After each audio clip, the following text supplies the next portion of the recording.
E aí, pessoal, tudo bom? Hoje na aula a gente vai falar um pouquinho a respeito dos processos de separação de misturas. Bom, começando aí, gente, antes de mais nada, a gente precisa relembrar alguns conceitos, tá bom? Principalmente os conceitos de mistura homogênea e mistura heterogênea, que vão ser importantes para a gente. Então, o que é uma mistura homogênea? A gente tem como exemplo mais comum a mistura de água com açúcar, né? Um exemplo clássico aí. Eu consigo diferenciar quem é quem nessa mistura? Não. Então, eu tenho aí uma mistura homogênea. E uma heterogênea é aquela que eu consigo identificar os componentes dele. Então, por exemplo, óleo e água, eu consigo visualizar ali, diferenciar quem é quem. Então, eu tenho uma mistura heterogênea, tá certo? Bom, misturas heterogêneas, gente. Então, lembrando aí, misturas heterogêneas são aquelas misturas que eu consigo diferenciar quem é quem, tá? E como que eu faço para separar essas misturas? Então, é isso que a gente vai ver, tá bom? Bom, começando aí, gente, pela filtração, tá? Filtração, bem simples, né? É, é um processo onde eu tenho um líquido e um sólido, e com filtro eu separo o sólido do líquido, né? Então a gente tem a filtração simples e a filtração a vácuo. A filtração a vácuo, gente, segue a mesma lógica, tá bom? Só que aí é quando tem uma mistura que é um pouquinho mais difícil de separar. Então aquela mistura forma um gel, alguma coisa do tipo. E aí, então o que eu preciso fazer? Eu preciso usar a filtração a vácuo porque ela facilita esse processo de separação aí, tá bom? A decantação, gente, é como vários processos aí, ele é um processo que usa a, o princípio da densidade dos materiais como princípio. Tá? Então eu tenho uma mistura de dois materiais que tem densidades diferentes. Aquele que for mais denso, com o passar do tempo, ele vai para o fundo, né? E o menos denso fica em cima. Então aqui na imagem eu tenho uma mistura de água com barro. Tá? Se eu deixar um tempo essa mistura parada ali, o que vai acontecer? O barro ele vai para baixo, porque ele é mais denso que a água. Né? Então aí eles vão se separar naturalmente, tá? E aí eu consigo tirar a água usando uma mangueira, alguma coisa em cima, para poder separar, tá bom? Também funciona quando eu tenho dois líquidos, só que aí eu tenho que usar, no caso aqui, um funil de separação, tá? Um funil de decantação ou funil de bromo também, como é conhecido, tá bom? Esse funil consiste no quê? Então ele é basicamente um recipiente onde eu coloco a minha mistura ali e embaixo dele tem uma espécie de torneirinha. Então onde tem esse quadradinho aqui embaixo, aqui na imagem, é uma torneirinha. Aí eu espero um tempinho, o óleo separou da água, eu vou e abro a torneira. A água vai escorrer primeiro, então quando começar a chegar no óleo, eu vou lá e fecho a mangueira. E aí então eu consigo separar os dois dessa forma, certo? Bom, centrifugação, né, gente, também aí ele utiliza esse princípio aí de densidade dos materiais, tá? É basicamente igual a decantação, só que eu acelero esse processo. Como? Usando um aparelho chamado centrífuga, né?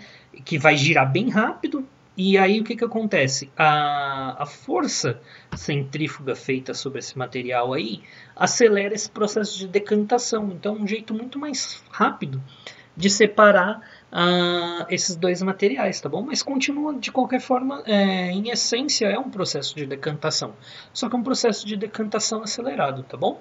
É bastante utilizado isso aqui, gente, em laboratório. Então, por exemplo, se eu quero separar a parte líquida da parte sólida do sangue, é só centrifugar, a parte sólida do sangue vai para baixo, a parte líquida vai ficar em cima. Separação magnética, gente. Acho que aí a imagem já é autoexplicativa, né? Então eu tenho um material que é magnético, outro que não. Então, por exemplo, na segunda imagem aqui, eu tenho uma mistura de areia e pó de ferro. Tá? Se eu colocar um ímã sobre essa mistura, só o ferro vai ser atraído e a areia não. Então eu vou conseguir separar os dois dessa forma, tá bom?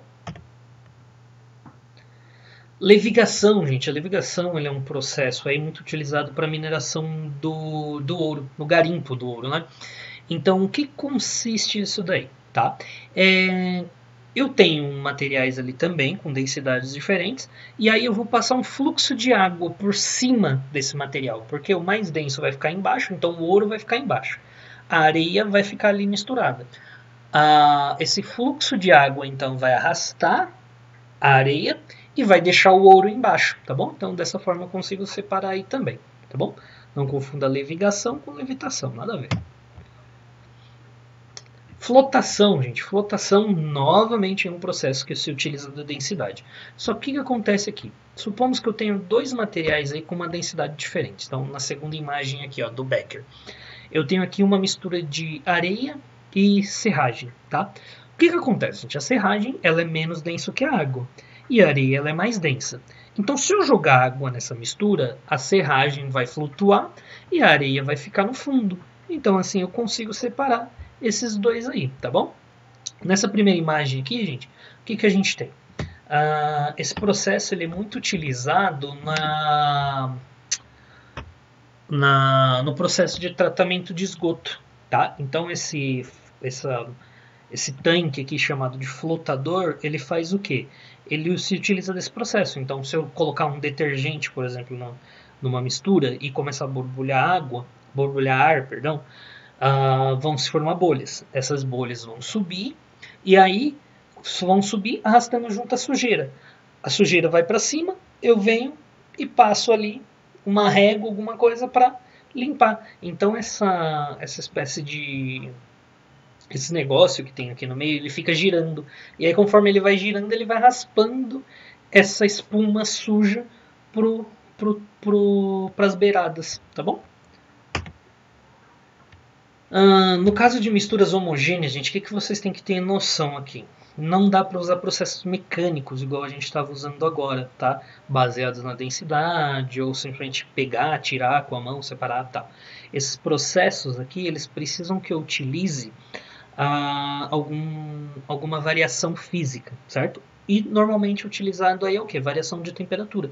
Eu parto do princípio que eu tenho materiais com propriedades físicas diferentes, então ponto de fusão é diferente, ponto de ebulição é diferente, e me utilizo disso para separar esses materiais, tá bom?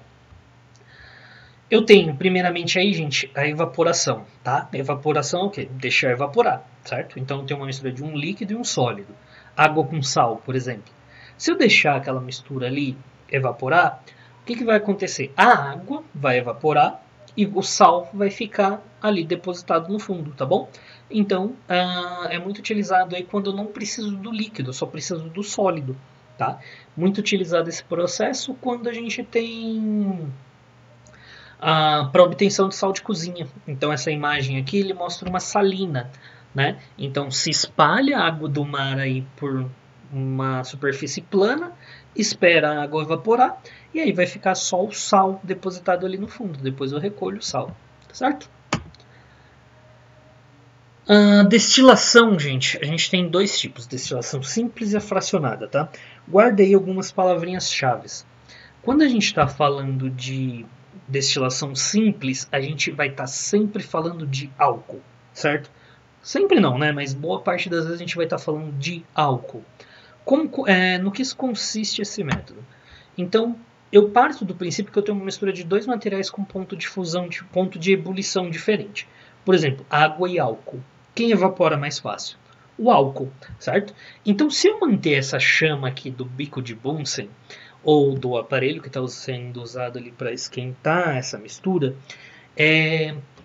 o que acontece? Se eu manter ela dentro do ponto de ebulição do álcool, só o álcool vai evaporar, ele vai virar vapor. Quando chegar nesse aparelhinho aqui, o condensador, esse vapor aí do álcool, ele vai condensar, vai virar líquido de novo, tá? E aí eu consigo retirar aqui no meu frasco coletor aqui por último, tá bom? Então quando a gente está falando de qualquer bebida destilada, álcool, uísque, vodka, eles passam por esse processo, tá bom? E também o álcool combustível, que também é o etanol aí, tá bom? Destilação fracionada. Se a gente está falando de destilação fracionada, gente, a palavra-chave aqui é petróleo, tá? Sempre que a gente estiver falando de destilação, sempre que a gente falar de destilação fracionada, quase sempre a gente vai estar falando do petróleo, tá bom? É um processo bem similar, só que aqui eu uso também essa coluninha aqui do lado esquerdo desse aparelho, em cima do balão, é uma coluna de destilação, tá? E aí, cada uma dessas partes aqui, ela tem uma temperatura diferente. Então o material evapora e condensa aqui nesse primeiro aparelho e volta para a mistura, tá? Só aquele que tiver um ponto de ebulição bem alto que vai conseguir passar e entrar dentro do condensador para ser extraído, tá bom? Então aqui a gente do lado direito a imagem à direita a gente tem uma coluna de destilação do petróleo sendo apresentado, tá bom? O petróleo entra na parte mais baixa aqui, que tem uma temperatura mais alta. E aí, conforme esses vapores vão sendo formados e vão subindo, gente, se o material tem um ponto de ebulição parecido com a temperatura aqui, ele já vai condensar, enquanto aquele que não tiver vai continuar subindo na coluna, tá? Uma coisa importante aí, gente, para vocês guardarem. Quanto maior for a molécula, mais embaixo da coluna ela vai sair. Então eu consigo dizer aqui, ó, no caso dessa imagem, que o óleo combustível ela é uma molécula muito maior do que a molécula de gasolina, tá? Porque existe essa relação. Quanto maior for a molécula, maior vai ser o ponto de ebulição, menor vai ser o ponto de... Quanto maior for a molécula, maior vai ser o ponto de ebulição dela, certo? Então ela vai acabar virando líquido primeiro, tá? Então, quanto mais embaixo sair da coluna, maior é essa molécula. Tá certo, gente? Bom, eu vou deixar aqui para vocês um registro, tá? Pausa o vídeo aí, copia no caderno de vocês esse esquema para facilitar aí a memorização desses processos, tá bom?